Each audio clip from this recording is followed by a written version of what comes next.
नमस्कार friends, welcome to Shantanu वार्सकर। आज इस वीडियो में फिर मैं रिपीट कर रही हूँ, ये कोई रिपीटेड वीडियो नहीं है। ब्रीडिंग टाइम पे आज अभी तो ब्रीडिंग सीज़न चल रहा है या ब्रीडिंग बहुत लोगों का शुरू हो चुका है, कुछ लोग शुरू जैसे उनके भीतर मैं भी हूँ। सितंबर में मैं सोचूंगा जो ब्रीडिंग कैसे कराऊंगा तो ज़रूर, क्योंकि म्यूटेशन पर मैं काम कर रही हूँ तो ज़रूर कराऊंगा। एक क्लैच के लिए कराऊंगा क्योंकि मैंने बहुत ही अभी सोच समझ के काम कर रही हूँ। हर बारी में जो हमको बच्चा लेना ही है ऐसे कोई बात नहीं है, लेकिन यहाँ पे जो छोटा छोटा गलती हो जाता है हम लोगों से, तभी जाके बहुत सारे कॉम्प्लिकेशन जो है शुरुआत में, जैसे फर्टाइल नहीं होना, बच्चा का डेड इन सेल हो जाना, या बहुत सारे और भी जो चीज़ें हैं उसको कैसे हम लोग रोक सकते हैं, वो ये है। देखिए, एक बार जब मेंटली एंड फिज़िकली मान लीजिए वो रेडी है, फिज़िकली जब रेडी होना चाहिए उसको क्या क्या न्यूट्रिशन उसके भीतर होना चाहिए पहले सुन लीजिए। एक तो है विटामिन के, vitamin E, vitamin A, vitamin D, calcium, iron, vitamin B12 and B2, ये सारे विटामिन्स और मिनरल्स एंड मैग्नीशियम, पोटेशियम वो तो अलग बात है, फोलिक एसिड, बहुत सारे चीज़ें हैं, उसको एक्टिवेट होना चाहिए शरीर में। क्योंकि सिर्फ मेटिंग करने से नहीं होता है, एक दुर्बल इंसान भी मेट करते हैं, एक हेल्दी इंसान भी मेट करते हैं। मैं साफ मतलब क्लियर बात कर रही हूँ, गलत मत समझिए।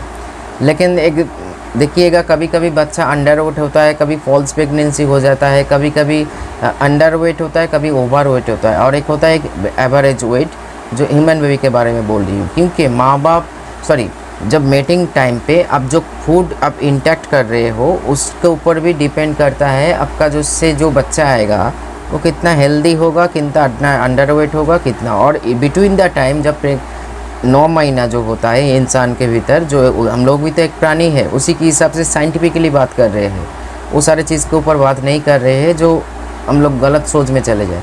साइंटिफिकली सोचिए, हम लोग एक प्राणी है, हम लोग जिस एनिमल है उसी के हिसाब से 9 महीना कुदरती कारण से हम लोगों को बच्चा को मतलब पकड़ना पड़ता है, मतलब कैरी करना पड़ता है। वो अच्छा भीतर में उसको जितना ग्रोथ होना चाहिए हो जाता है। इसके दौरान हम लोग को अच्छा फ्रूट सप्लीमेंट्स, वेजिटेबल्स, बॉयल चीज़ या ज़्यादा उटपटांग चीज़ नहीं खाना चाहिए। बाकी जो हेल्दी डाइट है हम लोग ले सकते हैं। यहाँ तक कि साइंस ये भी कहते हैं इस टाइम पे मेंटल कंडीशन को स्टेबल रखने के लिए आप मेडिटेशन कर सकते हो, आप कोई अच्छा बुक पढ़ सकते हो। ऐसे कोई गंदा चीज़, ऐसे कोई गंदा सीरियल या ऐसे सोशल मीडिया में एक्टिव मत रहो जो आप उत्तेजित हो या आप डिप्रेशन, स्ट्रेस महसूस करो, वो भी सोच या एनर्जी आपका बच्चा तक फ्लो हो जाता है। वैसे ही बर्ड्स जब ब्रीडिंग में आते हैं उसका शारीरिक कंडीशन कैसे है आज के दिन में हमसे लिखवा लीजिए। 90% लोगों का नहीं, 99.99%, सामान्य 0% या 1% लोगों का सही जा रहा है। हम लोग जैसे कल का वीडियो देख लीजिए, कल नहीं परसों का मैंने एक वीडियो नाटक करके बनाया, जो ऐसे नहीं करना चाहिए।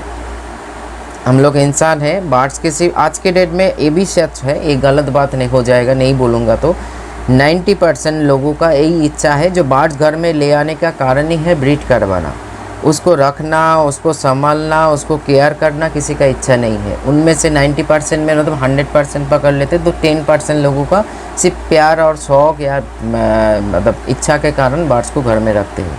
बाकी मैं ऐसे क्यों जान रही हूँ, मेरे को फ़ोन कॉल आता है, दादा मेरे बर्ड ब्रीड करे ना करे कोई ज़रूरत नहीं है, वो अच्छा खासा ज़िंदगी जिए, मैं भी हैप्पी रहूँगा, वो भी हैप्पी रहूँगा। इसके लिए हमको क्या करना पड़ेगा अब बताइए। अच्छा लगता है सुन के, क्योंकि मुझे लगता है जो मेरा वाला सोच भी बहुत लोग है इस दुनिया में। तो चलिए आगे बढ़ते हैं।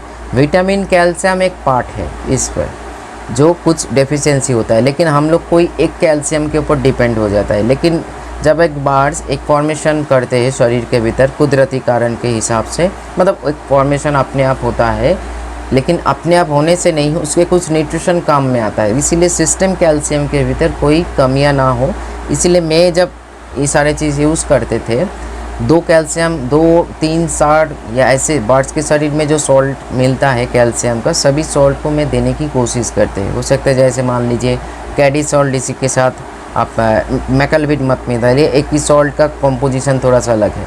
कैडी सॉल्ट इसी के साथ मैं मान लीजिए ऑस्टोवेट मिलाता था, कैडी सॉल्ट इसी के साथ ऑस्टो कैल्शियम, जिम कैल, सेल कैल।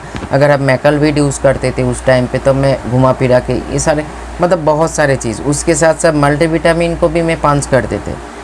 मतलब जिंकोविट के साथ जैसे उस दिन जो बताया था, जो अब लोगों के सामने लेके आया मैक्टोटल, उसके साथ मिला के, मैक्टोटल आज का मेडिसिन नहीं है, बहुत पुराना मेडिसिन है, इसीलिए कभी कभी ए टू जेड के साथ जिंकोविट, क्योंकि एक मेडिसिन पूरा नहीं कर सकते। अगर आप सप्लीमेंट के हिसाब से सोच रहे हो तभी जाके ये सारे चीज़ हम लोगों को गलत पड़ जाते हैं।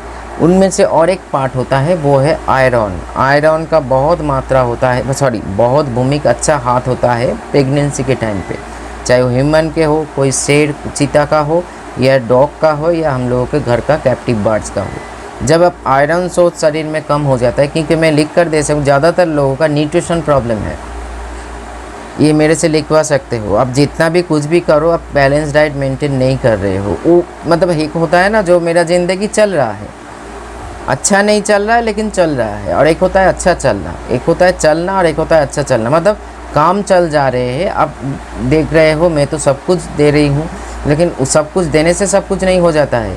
बर्ड्स पहले उसको इंटैक्ट करेंगे, और इंटैक्ट होने के बाद बॉडी कितना इंटैक्ट कर रहे हैं, बॉडी कितना रिसीव कर रहे हैं और कितना रिजेक्ट कर रहे हैं, इसके ऊपर भी ध्यान देना पड़ेगा। बर्ड्स पालना इतना ईजी हो जाते तो मेरे को बक नहीं करना पड़ता। सो इसीलिए ध्यान लगाइएगा आयरन डेफिशिएंसी ना हो आपका बर्ड्स का, क्योंकि वो थक जाएगा, मर भी सकते हैं। क्योंकि जहाँ हम लोग सोचते हैं, देखिएगा बर्ड्स एग लेइंग के बाद कभी कभी बीच बीच में बर्ड्स बहुत फीमेल बर्ड दुर्बल हो जाता है, यहाँ तक कि आप केज ओपन करके देखिएगा या बॉक्स मटकी देके मरे पड़े हैं। आयरन डेफिशिएंसी और भी सारा डेफिशिएंसी हो सकता है, उनमें से मेन पॉइंट है आयरन डेफिशिएंसी। आयरन को सही मात्रा में, छोटे बर्ड्स के लिए अलग कोर्स है, बड़े बर्ड्स के लिए अलग सा ड्यूरेशन और डोजेस है।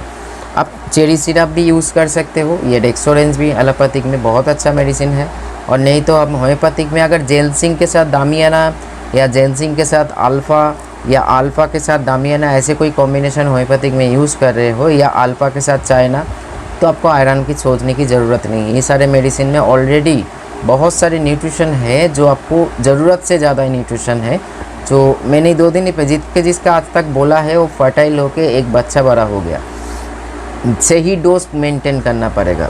अगर आप एलोपैथिक में काम कर रहे हो तो जो आयरन टॉनिक में देखिएगा, आपका बर्ड्स का शरीर में अगर विटामिन B12 का कोई कमी होगा तो आयरन वो एब्जॉर्ब नहीं कर पाएंगे, रिजेक्ट हो जाएगा। जैसे कैल्शियम विदाउट D3 हम लोग दे नहीं सकते हैं, क्योंकि आप दोगे कैल्शियम, लेकिन आपके बर्ड्स के शरीर में अगर विटामिन D3 की कमी है या विटामिन D की कमी है तो कैल्शियम पॉटी टिश्यू के माध्यम से निकल जाएगा। कभी कभी देखोगे बर्ड्स अपने पॉटी खुद खाते हैं, बहुत सारे न्यूट्रिशन निकल जाते हैं, वो जानते हैं, इसीलिए उसको इंटैक्ट करने की कोशिश करते हैं। सो अगर होम्योपैथिक में अगर मान लीजिए आप जैसे मैंने बोला, तो आप चाइना भी उसमें भीतर रख सकते हो, लेकिन अल्फ़ा चाइना के साथ या जो कॉम्बिनेशन अभी बताया कोई ज़रूरत नहीं है, उसमें से आयरन डेफिशिएंसी नहीं होगा। लेकिन एलोपैथिक में जैसे मान लीजिए आप जिंकोविट यूज़ कर रहे हो, वाइमिडल यूज़ कर रहे हो, रिकोविट यूज़ कर रहे हो, या कोई भी ऐसे मल्टीविटामिन कैल्शियम का सोर्स अब यूज़ कर रहे हो, उसके भीतर आयरन को सप्ताह में 2 या 3 दिन करके ज़रूर यूज़ करो।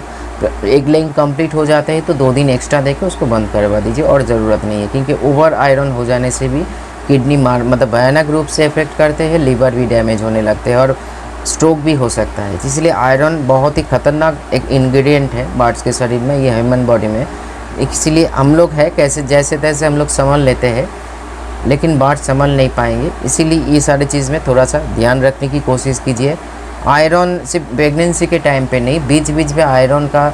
और हाँ, जो लोग V+ यूज़ कर रहे हो आपको घबराने की कोई ज़रूरत नहीं है। उनमें से 3-4 किस्म का आयरन में आयरन इंग्रेडिएंट परसेंटेज के अनुसार मैंने डाल दिया है, जो ओवरऑल ग्रोथ के लिए या मतलब ऑफ सीजन में भी या ब्रीडिंग सीजन में भी दोनों में काम करेगा। एक बैलेंस मात्रा मेंटेन होगा अपने बर्ड्स की बॉडी में, चाहे वो फिन बर्ड्स को खिलाओ या मैकाओ में खिलाओ, बीच में किसी को भी पकड़ लीजिए।